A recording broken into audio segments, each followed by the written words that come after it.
Hello everyone, it's Master Vintage 100 here, and currently I am speaking very low because I am not at home. I am currently on another vacation. This is my second one that I'm currently on because I went to Disney and Universal not too long ago, so now I'm at the beach. So I'm talking soft because there's a lot of echo in this room, and yeah, and I'm going to try and keep this short. So the DLC, Kingdom Hearts 3 Remind DLC, got a trailer, and we got to see a bit of what's going to be in the DLC. And I'm going to be quite frank, I am not really happy with a lot of the stuff that was shown off. I'm going to keep it brief, just generalizing because I don't want to spend too much time on this because I am on vacation. Just to kind of go down the list. Yeah, Aqua, Roxas, and Riku are now playable in the Keyblade Graveyard, them fighting the various different organization members in the fights at the very end of the game. Personally, I'm not really happy about this because, again, it just really, like, it's nothing new for me. It's like, when I saw this, I'm like, we already got to play two of these characters already in the game. Like, I don't really care. Like, I like the idea of playing the other characters during the final section of the game, but this is just an afterthought. I really don't care. Like, I've played as Aqua enough times. Like, we just got to play her in the 0.2, in the 2.8 collection. And Riku we played in various multiple games. And the other character to play as in this DLC is Roxas. I'm like, Roxas is cool. I like his moveset in this game. I like that he's broken, but I'm not too thrilled to play him. Like, because we already had another full game with him, with Days. Honestly, I would rather have a remake of Days than to play him in Kingdom Hearts 3, personally. Like, because we already... Like, it's a been there, done that kind of thing for me. It's like, I don't... Like, cool, it's great that they get to be playable, but at the same time, I'm not really going to shell out money for that particular thing alone, you know? But another piece of the DLC is the new Keyblade, or I should say, quote unquote, new. It's Oathkeeper. I'm not happy about that. I honestly would have rather taken a new full-fledged Keyblade, like a standard whole new Keyblade that we've never seen before. Like, say we get a new FF Keyblade with a new form and transformation, or like I would have even liked the Tokyo Tower Keyblade that they had at the Tokyo Light and Darkness event. Like, that Keyblade looked cool. I would like that to be in the game, not Oathkeeper, because we've had Oathkeeper a number of times.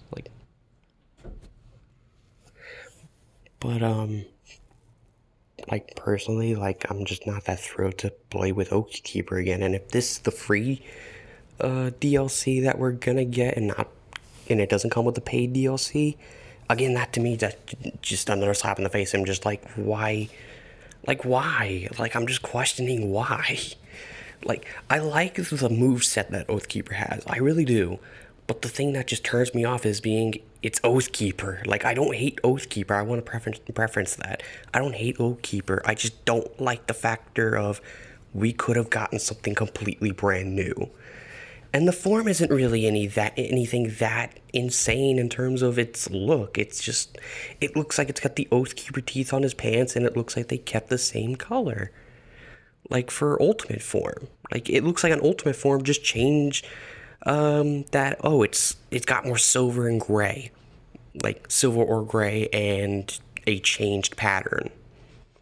And it's a different Keyblade and a moveset. Like the only thing different is that the Keyblade model and the moveset. That's really about it.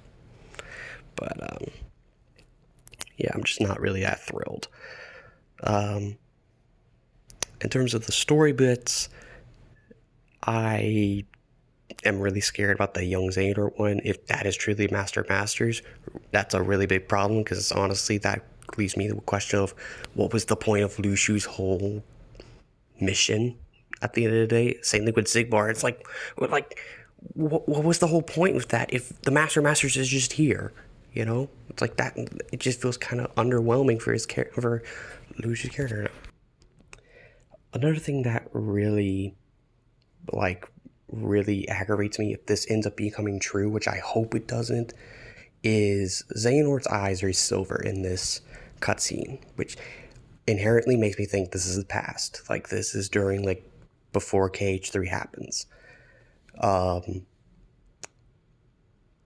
I'm really hoping that if this is the Master of Masters, and Xehanort's got silver eyes, I swear to God, if they retcon Xehanort's eyes, and that, oh, the Master of Masters gave him a piece of his heart, and he now has yellow eyes, I'm like, if that happens, I'm actually gonna get pissed. Because I don't want that retcon. I really, really don't. Because I like the factor of Xehanort's eyes just being a trait of his own. And it's not darkness or someone else is possessing him. Like, no, I don't want that. I personally don't. I think that's stupid. I just don't like it. I don't want him to be a puppet. Like, Xehanort has his own agenda. He just so happened to be swept up in other people's agendas. Like, that's perfectly fine with me. Don't make him a puppet. You know, I'm really hoping that that's not the case. The last bit that we got was the Zigbar and Luxord conversation, and that's probably my favorite bit of this entire thing. That's really the only thing I found super enjoyable. But all in all, I know that this is a very small piece of what the DLC is going to be offering. And, like, generally, I would hope, because if that was it, I'm not exactly hyped for this DLC then. But yeah, all in all, I'm not, like, if this trailer was supposed to hype me up for the DLC to pay my money for it, I'm not satisfied really all that much, because it's just, like, a lot of it just feels like they reused a lot of things that's already in the base game, and some of it just feels like that they did it out of obligation because people complain about, like, oh, I don't get to play as Roxas, I don't get to play as other characters during the final battle, and it's like, at the end of the day, I thought of a cool idea of how they would do it, but at the end of the day, the pacing just would have been so bad for it. Like, it would have been so long-winded, the final battle would have been drawn out too much. Like, that was my problem with it. Like, I was perfectly fine with having Sora come in and you teaming up with everybody. Like, that's fine. And given the way that the gameplay looks for those characters, it could very much be a replay fight, which that kind of lessens it for me, for my me being upset about it. But at the same time, it's like I just feel like I would prefer something newer and something fresh. This feels like that they're just reusing a lot of stuff.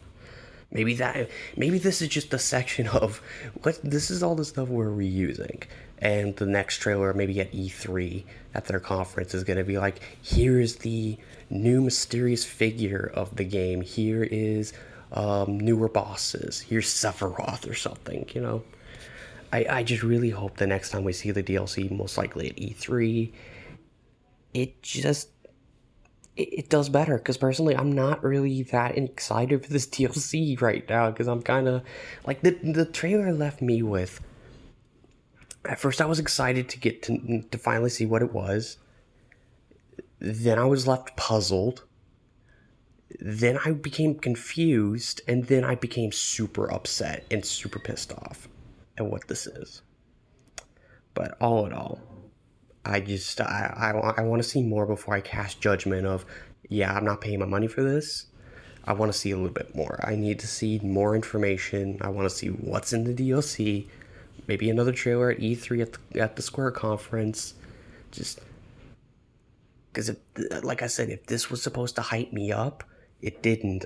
Like, playing as Roxas and shelling out more money just to play as Roxas, that's not enough. I'm sorry, that's just not enough. Given that the fight that you're even doing is not even new.